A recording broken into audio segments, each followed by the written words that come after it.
Darkness settled over British farms in the mid-1980s. Something was wrong, something no one could explain. Cows began to fall ill, their eyes wide with fear, their bodies trembling. Farmers whispered of a silent invader. Headlines screamed of a terrifying new disease. The world would soon know its name, mad cow disease. But behind the panic, a scientific mystery unfolded. Its true name was Bovine Spongiform Encephalopathy, BSE, a disease that would change the world forever.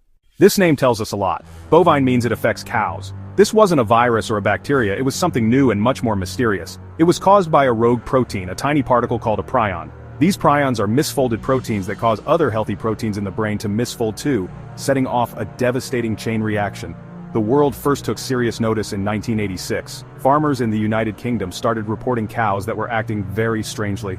They were nervous, aggressive, and had trouble walking. They would stumble and fall as if they were drunk. When a cow becomes infected with BSE, the disease is silent for a very long time. This is called the incubation period. It can last for years, typically between 4 and 5 years. During this time, the cow appears perfectly healthy. It grazes, it produces milk, it shows no outward signs of the devastating process happening inside its brain. The rogue prions are slowly, relentlessly multiplying. They convert normal brain proteins into the same misfolded, toxic shape. This hidden progression made the disease so difficult to control. An entire herd could be infected before the first symptom appears. The first signs are subtle changes in behavior. A calm cow may become nervous or aggressive.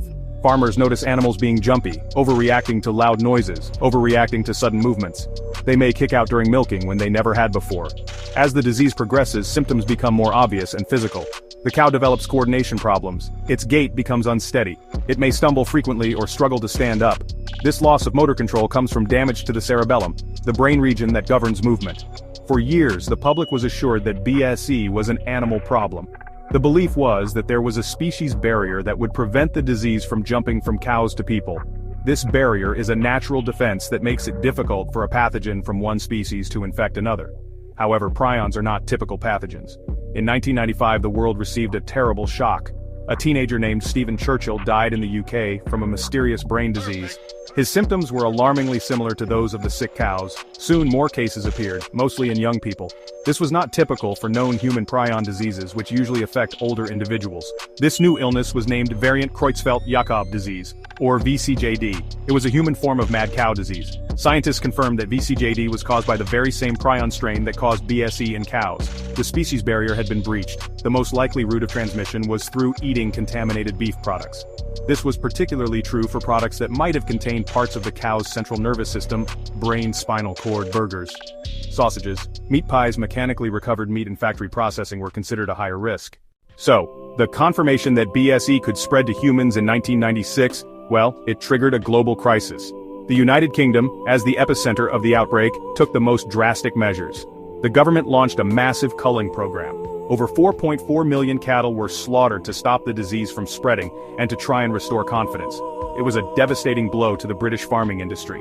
A complete ban on feeding meat and bone meal to all farm animals was strictly enforced. This was the single most important step in controlling the disease. It broke the cycle of infection that had started the epidemic. Many countries reacted swiftly to protect their own populations. The European Union banned the import of all British beef in March 1996. This ban lasted for years, isolating the UK's agricultural sector, costing the economy billions of pounds. Other nations around the world also closed their borders to British beef: United States, Japan. The crisis forced a complete re-evaluation of food safety regulations everywhere. Today, in 2025, the situation is vastly different. Mad cow disease has been virtually eradicated. The stringent control measures put in place decades ago were incredibly effective. The total ban on feeding animal protein to cattle remains the cornerstone of this success. It broke the chain of transmission permanently. New cases of BSE are now extremely rare. The story of mad cow disease serves as a powerful and permanent warning. It showed us how modern agricultural practices, when pushed too far in the name of efficiency, can have catastrophic and unforeseen consequences. Thanks for watching. If you enjoyed this video, please like, share, and subscribe for more.